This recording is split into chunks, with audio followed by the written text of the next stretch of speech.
د انګلستان، فرانسې، ناروې او سویډن پاچا دوهم جورج له طرفه د مسلمانانو خلیفه د اندلس پاچا ته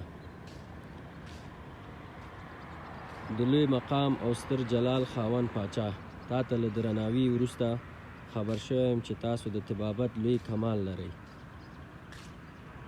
او ډیرو خلکو ته مو ګټه رسي. همدارنګه ستاسو له صنعتونو خلک ګټه پورته کوي. موږ هم هوډ لرو چې خپل بچي له دې علومو مستفید کړو. ستاسو د علومو رڼا زموږ بچو ته هم ورکړئ چې سبا د ورځې سرداران وروزل شي. شهزاده دوبان در استوم، تاسو د مهربانۍ له مخې له ده سره د موجوده کاروان ډالۍ هم قبولې کړئ.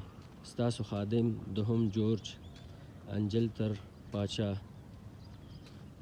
دا لیک د نن څخه 991 کاله پخوا یو نصراني پاچا د اندلس هسپانیا دریم هاشم ته لیږلی و. فکر وکئ څومره عزت او څومره جلال او څومره په ذلت کې ژوند کوي.